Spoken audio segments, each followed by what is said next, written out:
વધીએ કુદરત સામે જગતનો તાત ફરી લાચાર કમોસમી વરસાદે ખેડૂતોની ચિંતા અનેક ગણી વધારી છે। સિઝનભર રાત દિવસની અવિરત મહેનત બાદ જ્યારે પાક તૈયાર થાય ત્યારે જ વરસાદ તૂટી પડ્યો તો મધ્યપ્રદેશની વાત સ્થિતિ છે, પરંતુ બીજી તરફ મધ્ય ગુજરાતમાં પણ આ પ્રકારની પરિસ્થિતિ।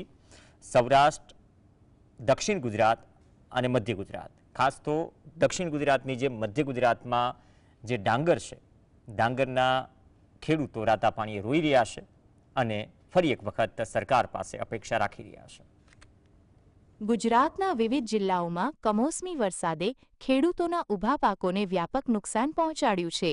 ખાસ કરીને છોટાઉદેપુર, પંચમહાલ, અમદાવાદ ગ્રામ્ય, વડોદરા અને ખેડા જિલ્લાઓમાં ધોધમાર વરસાદ અને માવઠાએ ખેડૂતોની ચિંતામાં નોંધપાત્ર વધારો કર્યો છે। પંચમહાલના શહેરા, મોરવા, રેણા અને ગોકળપુરા વિસ્તારોમાં રવિવારે મોડી રાતથી સોમવાર સવાર સુધી ધોધમાર વરસાદે ડાંગર, ઘાસચારો અને અન્ય પાકોને નુકસાન પહોંચાડ્યું।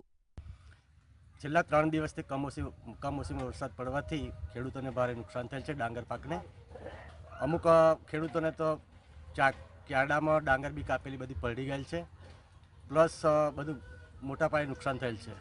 તો અમારે તો હવે થોડું ઘણું વળતર મળે એવી આશા રાખીએ છીએ। છોટાઉદેપુર જિલ્લામાં ઊંચાપાન, ડુંગરવાંટ અને ઝોઝ જેવા વિસ્તારોમાં આખી રાત ધીમી ધારે વરસેલા કમોસમી વરસાદે ડાંગર, મકાઈ અને તુવેરના પાકોને નોંધપાત્ર નુકસાન પહોંચાડ્યું।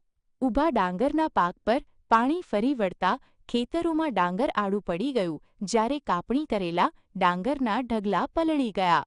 પલળેલા ડાંગરનો બજારમાં યોગ્ય ભાવ નહીં મળવાના ડરથી ખેડૂતોની મુશ્કેલીઓ વધી છે।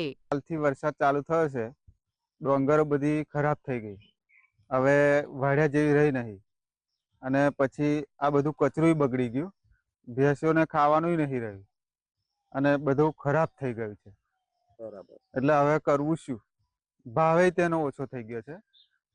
ગયા વર્ષે કેટલો હતો? ગયા વર્ષે 400 રૂપિયા, 450 રૂપિયા ભાવ હતો, હવે આ વર્ષે તો 200-250 જ માગે છે।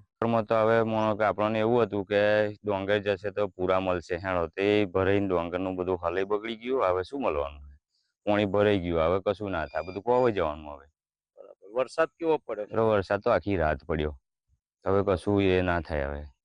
હવે જે ખેડૂતોને મળવાનું તે કશું મળે નહીં, હવે એમ પતી ગયું। હવે બરાબર, સરકારે સહાય કરવી જોઈએ, શું લાગે? કરવી જ જોઈએ ને, આ શું મળે? હવે એમ ખેડૂતો બધા બચારાને જે મળવાનું તે ગયું હવે। બરાબર છે, અને નુકસાન કેટલું છે? નુકસાન તો હવે કશું ગણવાનું જ નહીં, તમારે આવડું આગળ વેચીને જોણે કે હવે ખર્ચો મળશે, તમે આવી ગયું એટલે હવે બધું સંપૂર્ણ જ થઈ ગયું। અમદાવાદ ગ્રામ્યના બાવળા, ધોળકા, સાણંદ, ધંધુકા અને દસકોઈ તાલુકાઓમાં વરસાદે ડાંગરના ઊભા અને કાપેલા પાકોને નુકસાન પહોંચાડ્યું। બિયારણ, દવા અને ખાતરના ખર્ચનું દેવું ચૂકવવાની ચિંતાએ ખેડૂતોની મુશ્કેલીઓ વધારી છે। ખેડૂતો સરકાર પાસે તાત્કાલિક સર્વે અને વળતરની માંગ કરી રહ્યા છે। અમારી ડાંગર આ પલ્લી ગઈ છે અને ધોળકા તાલુકામાં કોઈ વેપારી કે એપીએમસીમાં કોઈ માર્કેટમાં ખરીદતા નથી, તો આનું અમને વળતર આપે અને સરકાર આનો યોગ્ય નિકાલ કરે।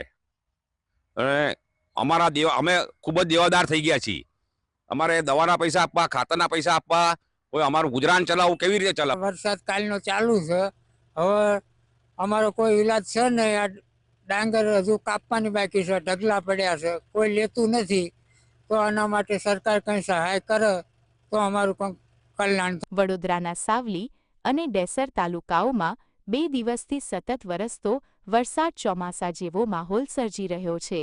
આ નુકસાને ખેડૂતોની આશાઓ પર પાણી ફેરવી દીધું, તેઓ હવે સરકાર પાસે આર્થિક સહાયની માંગ કરી રહ્યા છે।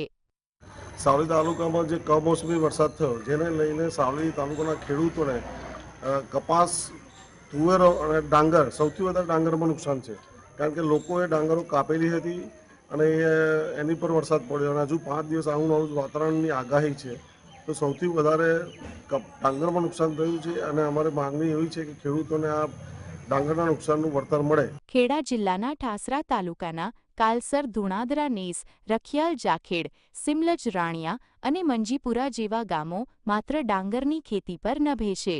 કાલસરમાં 2000થી વધુ વીઘામાં ડાંગરનું વાવેતર થયું હતું, પરંતુ 2 દિવસથી પડેલા માવઠાએ ઊભા અને કાપેલા ડાંગરનો નાશ કર્યો. ખેડૂતોએ વીઘે 12,000 રૂપિયા ખર્ચ કર્યો, પણ હવે તે માથે પડશે તેવી સ્થિતિ છે.